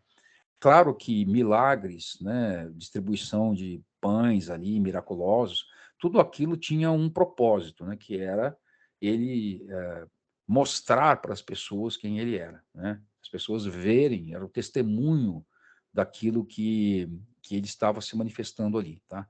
A Igreja Apostólica também fez isso, né? Você vê que a Igreja Apostólica também estabeleceu diáconos para cuidar das pessoas, por exemplo, as chamadas viúvas, né? As mulheres que perdiam os maridos ficavam sem recurso financeiro, a igreja cuidou delas, né? Porque isso era um problema na época. As mulheres acabavam na miséria, as mulheres que ficavam viúvas, né? E não tinham filhos, por exemplo, né? Então, a igreja estabeleceu a diaconia para cuidar disso, a igreja cuidou dos enfermos. A ideia, por exemplo, de hospitais, né? A palavra tem a mesma raiz de hospedar, né? Hospedar, hospitalidade, essa ideia de você trazer o doente para dentro da sua casa e cuidar dele. A igreja primitiva fez isso, tá? Nós tivemos um episódio gravíssimo de peste, né? Ali por volta do ano 180, mais ou menos, na época já no começo do declínio, né, do Império Romano, com o imperador Marcos Aurelius, teve uma grande peste, tá, com muitas mortes e tal. Enquanto o pagão se afastava das pessoas que estavam contaminadas, o cristão ia cuidar delas. Isso é um testemunho profundo, tá? Então, essa é uma visão que depois, quando trabalhada num âmbito maior, né, isso foi trabalhado na Idade Média, isso foi trabalhado, foi sistematizado dentro dos mosteiros. Tá? Os mosteiros medievais fizeram isso, tá? Cuidaram dos enfermos de forma sistemática, fizeram uma agricultura, por exemplo, coletiva, para atender suas necessidades próprias e também sustentar as vilas ali do lado, né? Quando havia quebra de colheitas, etc. Né? Então, isso era uma visão para fora, tá? Uma visão para fora. Não era o monge medieval não ficava o dia inteiro orando, né? Ele também estava trabalhando. A ideia era trabalhar e servir as pessoas, tá? Então isso é uma ideia política, tá? Isso é político também, né? Então a gente precisa conceber aí um aspecto teológico que possa abordar todas as áreas da nossa vida. O que a gente pode fazer, né? O que a gente pode fazer em relação a assuntos que estão hoje imperando, estão definindo políticas públicas, tá?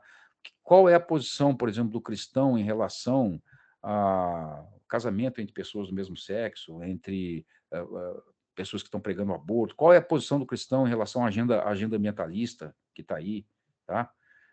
Redução populacional. Qual é a posição do cristão em relação a isso? Isso tem que ser ouvido fora dos púlpitos também. Nos púlpitos, nós estamos falando para nós. Vocês entendem? O púlpito é mensagem para nós. E a mensagem para o mundo? Como é que faz? Como é que você vai chegar neles? Né? Ponto número 2, política é inevitável. Tá? E ela vai causar um impacto no avanço ou não do ministério, né? Da palavra de Deus. Então, nós somos peregrinos nesse mundo, é verdade, mas isso não significa que a gente tem que desvincular a nossa participação da política, porque dependendo dos rumos da política, a influência e o impacto que isso vai ter no evangelho é muito grande, tá? Basta você ver, por exemplo, o que acontece com missionários em países que têm restrição ao evangelho, como é difícil entrar lá, tá? Aquilo é resultado de políticas lá daquele lugar, né? Foram políticas, foram decisões políticas que blindaram, às vezes, nações inteiras da presença de missionários, tá? Dificuldade para você entrar, dificuldade para você conseguir visto, tá? Essas coisas não são superficiais, são coisas importantes, entendeu? E não são só países aí da janela 1040, como o pessoal fala, não é só isso, não, aqui no Brasil mesmo, tá? Políticas, por exemplo, que você está tendo aqui, tem dificultado a entrada de missionários em reservas indígenas. Você sabia disso? Tá? Isso tem acontecido. Então, esses índios não conseguem mais ouvir o evangelho porque simplesmente indivíduos laicistas, tá, conseguiram políticas públicas que impedem que missionários entrem lá. Católicos, evangélicos, qualquer um que leve mensagem cristã lá não pode entrar, tá? Então, a política tem, na realidade, implicações diretas, né, sobre a vida cristã, sobre a vida da igreja, sobre missões, sobre rotina eclesiástica. Então, a gente tem que estar atento a isso, tá? Porque alguém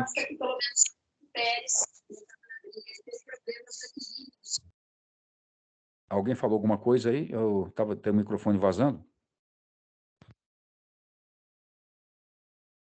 Eu ouvi alguma coisa aqui, não sei. Alguém foi você, Cláudia? Não, deve ter sido qualquer Ok. Então, retomando, isso vai ter um impacto direto sobre, por exemplo, a liberdade de fé, tá? Liberdade para você pregar ou não. Então, lembre-se sempre, política é inevitável na sociedade, tá? Se você tiver isso em mente, você vai entender que é preciso agir, né, de alguma forma, tá? Não necessariamente em política partidária, repito, tá? Então, a política não existe, a política não existe vácuo de poder.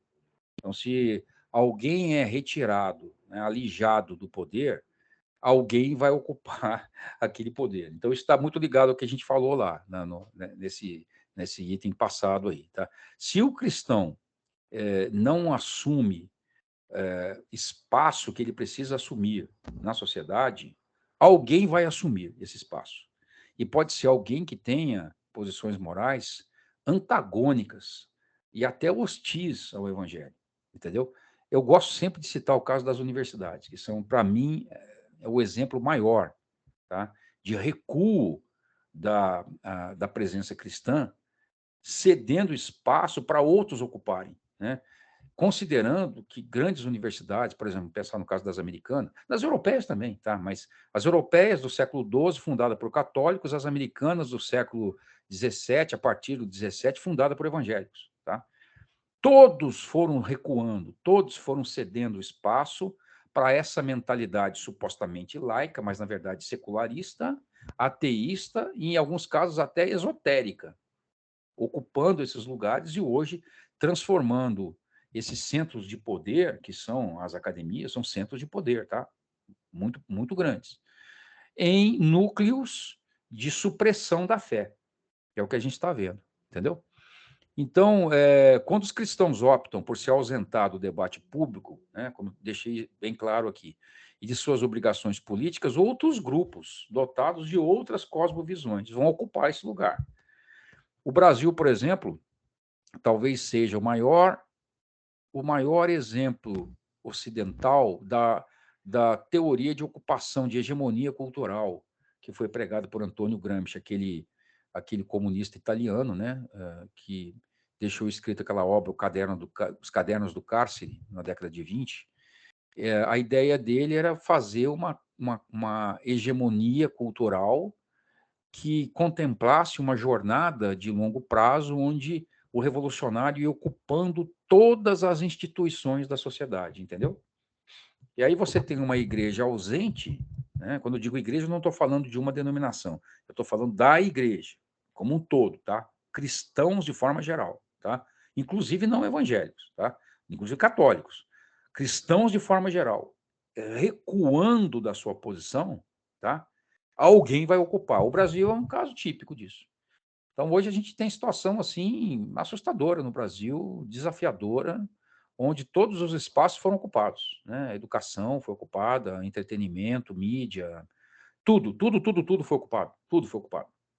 Como é que a gente faz agora? Bom, agora vai ser um milagre, né? Para a gente tentar minimizar essa situação, tá? Então, eu citei aqui, por exemplo, leis que obrigam pastores. Na Europa, você já tem situação assim, tá? Leis que obrigam pastores ou padres a casarem indivíduos do mesmo sexo. Querem um exemplo? A Igreja Luterana da Dinamarca, tá? A Igreja Luterana da Dinamarca, onde a igreja é um órgão de Estado, né? Segundo a concepção luterana, né? Ela é um órgão de Estado, e aí o pastor é um funcionário público, ele tem que casar. Se chegarem dois homens lá, duas mulheres que pedirem para se casar, ele tem que celebrar, ministrar. Se ele não fizer isso, ele está obrigado por lei a encontrar um substituto que o faça, tá? Ele pode ser despedido, né? Então, por exemplo, um médico cristão na Europa que vai lá, trabalha para um hospital público, né? Ele está obrigado por lei a executar um aborto, mesmo que seja contra, mesmo que haja objeção de consciência, entendeu? O que é isso? São leis que estão sendo cada vez mais promulgadas, que vão cerceando a prática da vida cristã. Por quê? Porque os cristãos se omitiram, tá?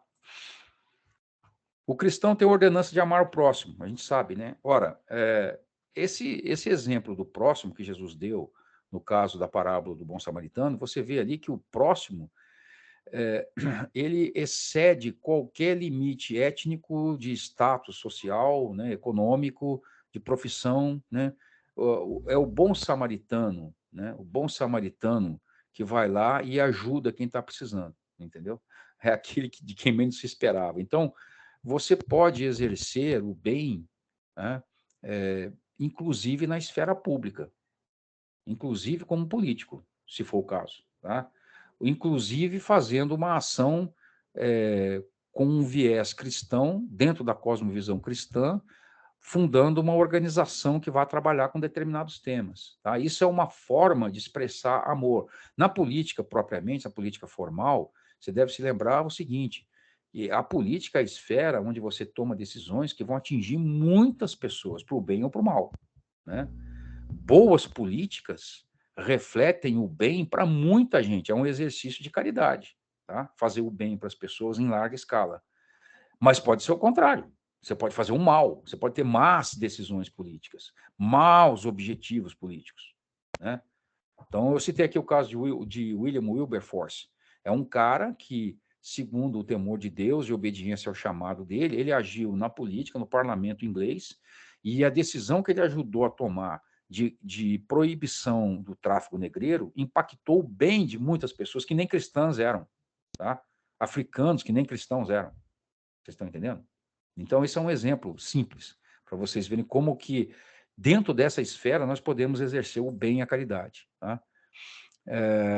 Então, assim, leis justas que a gente toma, que a gente ajuda a promulgar, ou inspira parlamentares a promulgarem, não são coisas de pouca importância, elas têm um impacto gigantesco. Então, a gente já citou aqui alguns exemplos, né, de que são lutas na esfera social, mas que têm um viés religioso, espiritual profundo. A questão do aborto, por exemplo, tá? A questão, por exemplo, da defesa da família, que a gente está vendo assim, ser bombardeada, né? O direito de defesa do cidadão, o acesso às armas para a defesa pessoal. Né? Esqueçam tudo que a mídia fala sobre isso, gente. Eu falo para vocês, esqueçam tudo isso. Esqueçam essa maluquice toda que a mídia fala contra esse negócio. Pergunta para o seu pai, para o seu tio, para o seu avô, como que era no passado. Todo mundo tinha arma, entendeu? Eram pessoas de bem, não usavam a arma, geralmente não usavam, passavam a vida inteira sem usar a arma, graças a Deus, né? Não precisavam. Mas elas, se fosse necessário defender a família de uma injusta agressão, elas tinham condição de fazê-lo. Mas hoje até isso foi entregue ao Estado, né? Porque existe esse viés estatista, né? Esse viés de divinização do Estado, que tudo pode na vida do homem, entendeu? Então, tudo isso é luta política, né? E nós estamos vendo hoje aí uma situação bastante curiosa no Brasil, né? Porque nós temos um governo que está extremamente preocupado com as armas nas mãos do cidadão de bem, mas não se preocupa nada, nem um pouco, não emite nenhuma nota de preocupação sobre as armas nas mãos dos traficantes, né? Dos criminosos, né? Dos assaltantes. Então, isso não incomoda os caras, né? O que incomoda é a arma na mão do cidadão de bem, né? Do cidadão que, como eu, por exemplo, tenho a arma em casa, vou no clube, atiro lá no clube, está aqui. Não pretendo nada de excêntrico com a arma, não mudei desde que eu tenho a arma, sou a mesma pessoa, incapaz de fazer mal para ninguém, né? Continuo sendo assim depois que eu comprei a arma, não mudou nada comigo, entendeu? Mas, enfim, existe todo esse mito que foi construído aí, né? Defesas dos mais fracos e vulneráveis, ou seja, leis que protejam crianças disso que está acontecendo com elas hoje, que é a sexualização delas na escola, inconcebível. Se tiver alguém aí da minha idade assistindo a live, gente aí com 40, 50 anos, era inconcebível que você tivesse situações como essa que nós estamos tendo nas escolas, entendeu? Ou mesmo na mídia, tá? Esses dias mesmo, foi essa semana que passaram um programa, não sei se vocês viram, tá aí na internet, a denúncia de um programa de televisão holandês que convida crianças para serem a plateia, crianças de 8 anos, 7 anos, 6 anos, para contemplarem pessoas nuas. Essa semana levaram transgêneros para se apresentarem nus ali para as crianças. Tá? Então, isso era inconcebível, porque as leis, no passado, entendiam a criança como o mais fraco e o mais vulnerável, que precisava ser protegido, por exemplo, de uma sexualização precoce. Tá? Então, não é um indivíduo ímpio que vai fazer isso, somos nós, como cristãos, que vamos lutar a esse favor. contra essas leis e a favor da proteção, né? Então, como é que você vai fazer isso? Não sei, veja qual a direção que Deus vai dar para você, tá?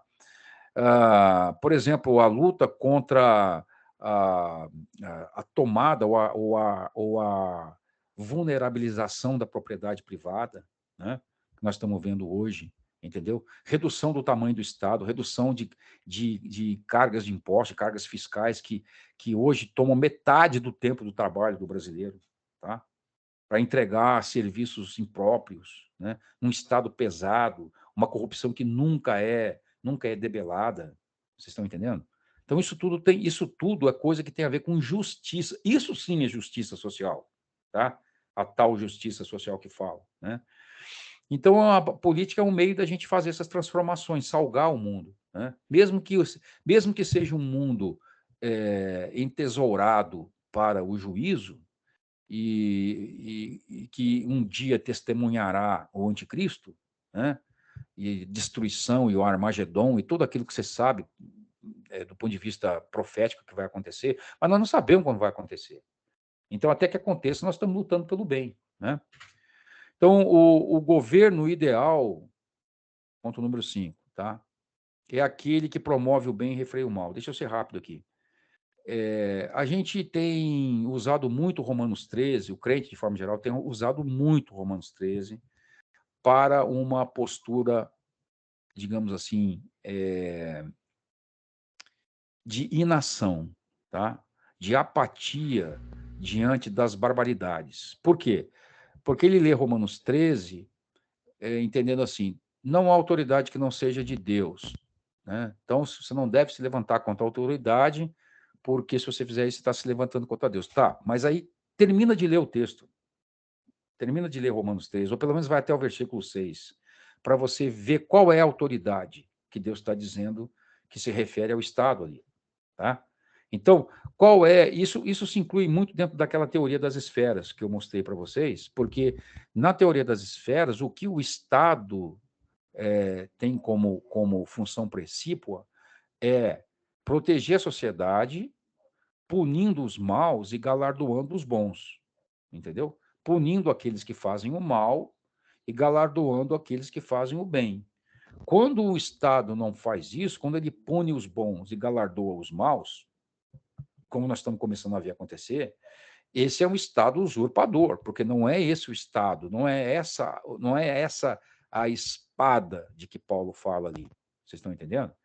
Inclusive, quando você vê o Paulo falar, eu acho que é no versículo 6, Romanos 6, 13, Romanos 13, 6 ou 5, ele fala de ministros de Deus, tá? A palavra ali, original, é diáconos. Então, eles são servos de Deus para agir em prol do bem. Vocês estão entendendo? E quando tudo isso se perverte, né? Bom, quando você tem um Estado, o Calvino já dizia isso, né? Quando você pode ter maus políticos, né? Maus governantes, como uma forma de Deus punir aquela nação. Aí sim, pode ser uma punição. Aquela nação apóstata, uma nação ímpia, pode receber da parte de Deus a presença de homens opressores, como forma de punição, como aconteceu com Israel, por exemplo, né? Mas, fora isso, a gente tem que observar bem, né? Então, o Romanos 13 não é um chamado para você consentir com a corrupção, com a maldade, com a usurpação do poder, tá? Com estados totalitários. Não teria sentido. Não teria sentido você dizer que um estado com a Coreia do Norte é um estado de que consente. Deus permite que aconteça, sim. Né? A vontade permissiva de Deus, sim. Permite que aconteça. Mas não significa que Deus se agrade daquilo. É um estado totalmente satânico, né?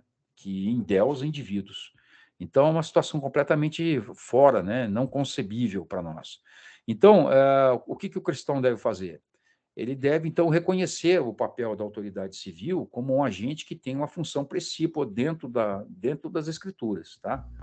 E é limitado, o poder do Estado é limitado àquilo ali. Fazer o bem, punir os maus e galardoar os bons. O Estado não existe para entrar na família, para entrar no estudo, no ensino, para entrar nas relações de trabalho, né? Essas são outras esferas. O que está acontecendo hoje é um Estado que está interferindo em tudo, tudo que a gente faz na vida, inclusive o que a gente pode falar ou não pode falar. Nós já estamos chegando nessa situação aqui no Brasil, né? Então, o que Paulo está dizendo aí, por fim, é que o Estado ele exerce um poder que é derivado de Deus. Ele não é a fonte da nossa liberdade. O Estado não é a fonte de nada para nós, tá? A fonte da nossa liberdade, a fonte dos direitos que temos deveria ser Deus, como, por exemplo, pressupõe não, fala abertamente a Constituição americana, né? O Bill of Rights americano, né? Desde a Declaração de Independência. Agora, aqui não, no Brasil você tem uma outra concepção, né? Você tem uma concepção onde os seus direitos derivam do Estado e tudo mais deriva do Estado. Então, é uma situação muito diferente e que a gente precisava pensar isso de uma forma muito cuidadosa, tá? A igreja precisa olhar para isso de uma forma cuidadosa. Só que o que eu tenho visto é que muitos crentes compraram essa ideia, né? E estão juntos nisso. Estão colocando a mão junto nesse projeto, que não é um projeto divino, tá, gente? Eu queria terminar rapidamente aqui, falei para vocês que ia terminar lá com 5 casos, mas eu quero terminar com um exemplo, tá? Concluindo, então. Esse cara que vocês estão vendo aí na tela é um pastor filipino, né? Augustin Jean Vencer. Augustin Jean Vencer é pastor de uma grande igreja filipina chamada Alliance Fellowship Church. O caso que ele contou, quando ele se encontrou com um pastor aqui no Brasil, foi muito curioso, tá? Ele, conversando com um pastor de uma igreja, uma grande igreja aqui no Brasil, ele contou o que aconteceu nas Filipinas nos anos 80, anos 80 e 90, tá? Quando as Filipinas passaram por uma grande experiência evangelística. Então, nos anos 80, antes dessa experiência, né, as Filipinas eram um país que já tinha tido experiências missionárias lá, já tinham missionários americanos, já tinham ido para lá e tal, mas ainda era um país marcadamente católico, né? E com algumas outras religiões nativas, tem algumas ilhas ali que tem presença islâmica, né? Inclusive bem radical, né? Muito bem, mas nos anos 80, antes desse grande florescimento de igrejas evangélicas, o país estava no 20º posto no ranking mundial de corrupção, tá? E aí o que aconteceu? Houve esse boom evangelístico nas Filipinas e as igrejas começaram a se multiplicar lá no final dos anos 80, anos 90, e ele cita, inclusive, um ano de 1988 como um ano, assim, esplendoroso de pregação, né? 51 mil igrejas evangélicas implantadas no Brasil em 88. Então, quando o mundo evangélico aflorou e começou a ganhar grande representatividade social nas Filipinas, o que se esperava era que o país sofresse os impactos positivos dessa presença na sociedade como um todo, tá? Então, o que se esperava? Bom, o país está em 20º, né, posto dentre os mais corruptos, agora que tem evangélico aqui para todo lado, e vai lá para o 40º, né, vai lá para o 50º, né? Mas, incrivelmente, gente, no ano de 2002, as Filipinas caíram, né, ou subiram, dependendo de como se olhe, né, para o 3º lugar no ranking de corrupção mundial. Isso foi, assim, chocante, né? E aí, esse pastor, o Augustin Jean Vencer, ele, conversando com outros, ele perguntava, né, para os irmãos, para os outros líderes, 2 perguntas essenciais, né? Que tipo de igreja nós estamos plantando que não está causando impacto na sociedade, para o bem, né? Impactos que se sintam em outras esferas.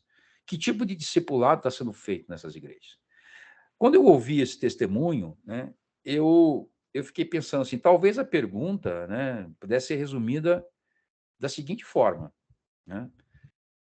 Qual é o tipo de cristão que está sendo gerado na igreja diante da luta político-cultural que nós temos na sociedade hoje, né? São crentes que estão vivendo dentro do casulo da igreja, né? Embora eles têm uma vida séria, muitas vezes com Deus, eles não impactam a sociedade como cidadãos? Essa é a pergunta que devia ser feita, né? E, de certa forma, nós podemos dizer o mesmo no Brasil, né? Porque o crescimento da igreja evangélica, a curva de crescimento, não está representando uma curva contrária, por exemplo, né, de decréscimo de outras mazelas sociais. Não está acontecendo isso. Pelo menos em escala não está acontecendo. A gente ouve assim pontualmente, né? Determinada favela, determinado lugar, determinado bairro onde, né, cristãos se mobilizaram e tal, aí houve uma queda no número de roubos ou tal. Pode ter acontecido pontualmente, mas você não está vendo isso em escala nacional. Só que a proporção de cristãos no Brasil, hoje, numericamente falando, ela ela é tão significativa que deveríamos estar presenciando isso, e não estamos, tá? Então, gente, eu termino aqui a apresentação, as considerações, né, que eu queria deixar com vocês. Eu espero que tenha sido semente aí para germinar reflexões. Eu sei que vai ter gente que não vai concordar, não vai gostar, acho que isso não tem muita serventia, mas eu acho que muitos pontos aqui você deveria considerar, tá? Na sua vida, para expandir o serviço do reino na nossa sociedade, tá? Não estou falando para você se envolver com política partidária, não é isso necessariamente. Pode até ser o caso seu, mas o que eu estou dizendo é o que eu posso fazer para que os sinais do reino de Deus na minha vida sejam vistos de forma mais ampla, né? Nos lugares onde eu vou, com as pautas que eu tenho visto serem propagadas hoje, diante do mal que tudo isso está sendo feito, está sendo implementado na sociedade, o que eu posso fazer contra isso? Essa é a proposta que eu trago para vocês. Cláudia, está com você. Acho que você está muda, Cláudia. Estou muda. Bom, gostaria de agradecer muito aí pela palestra do Aramis, que trouxe uma série de esclarecimentos, né, para a postura de um cristão. Vem junto a eles, estamos 3 aqui. E somos realmente muito gratos, né, e o Koinonia vai colocar essa palestra no site, né, no YouTube. Por falar nisso, eu vou parar de gravar aqui, só um pouquinho.